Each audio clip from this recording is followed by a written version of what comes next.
Hey guys, what is going on here? It's Business Gamer back again with another video on the channel.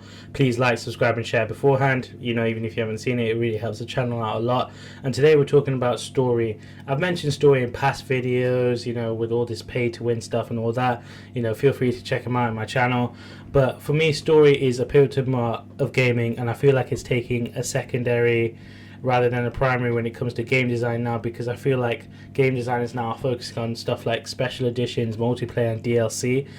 Pardon the pun, but now that is the primary and now story is the secondary. It's not really cared for. It's put to one side, it's put on the shelf somewhere, and they consider it and then they put it in and it's not great. Games now have shorter campaigns, which I'm not a big fan of. I don't think anyone is. Games now have stories which are interwoven with multiplayer. Look at Destiny and Destiny 2, very focused on just multiplayer aspects, and here's a little bit of cutscenes to satisfy your needs.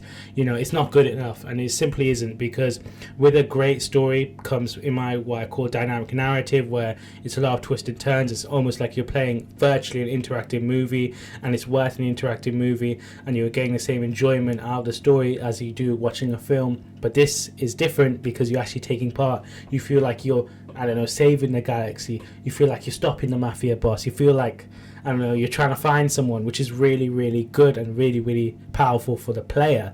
And it changes the player from a consumer to a fan of it, because they are taking part. Great games, for example, of this goes Mass Effect, Halo, Last of Us, God of War, games that focus on their stories and make sure that it's a universe they're telling, not just, all right, here's this guy, you're this guy, go get him, good luck. It's more like there's more to it. For instance, Halo conflicted with religion, with Halo 1, Halo 2 and Halo 3, what the Halo rings mean for the humans as a weapon, what the Halo rings mean for the Covenant, as a religious symbol, which was really cool to see, and something completely different. And I don't think movies will ever go that way, and hence why they're always linking with making a Halo movie, and it's really cool to see. The Last of Us, although the gameplay wasn't great, the AI took you out of it a bit because it was a bit bad.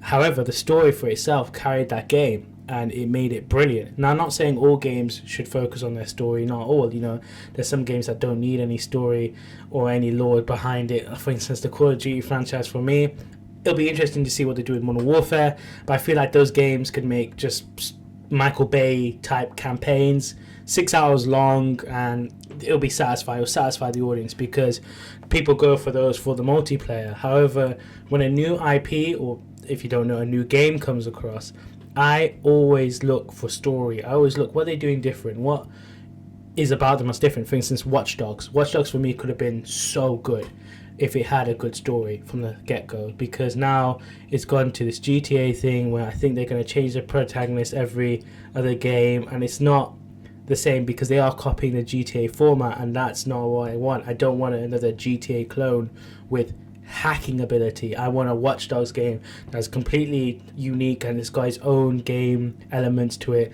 not just this phrase GTA clones. When we talk about stories, ironically, I always throw in GTA 5 and the past Grand Theft Autos, because what makes a Grand Theft Auto game good is that you play as a protagonist going through some stuff. You understand why he's doing these criminal acts. Like Trevor, I think he just does it for the fun of it, but GTA 5 really helped with dynamic narrative, playing as three separate characters going through their own struggles, trying to make it, whether it's Michael, trying to enjoy retirement, Franklin trying to become a big gangster, or Trevor just, doing whatever he wants. It was really cool, and seeing those characters interact told a great story. And even in the final decision, if you picked anything besides C, I'm sorry, I'm not your friend anymore, it was really, really cool and really intriguing, and it made you care. And that's what they should aim for. Caring is the main thing. Hence why when I played Mass Effect, I just didn't like the characters in the game. I cared for them. When they died, I was like, damn it, another loading. And, people did the suicide mission on Mass Effect 2 probably like 10, 11, 12 times just to make sure everyone survived if you were terrible at the game like me, because making sure everyone survived, it was almost making sure your friend survives. It's sad to say that, but it's true. But that's why stories for me need to be more developed in games. I love to see what you guys say about it. Please like, subscribe and share, and stay tuned.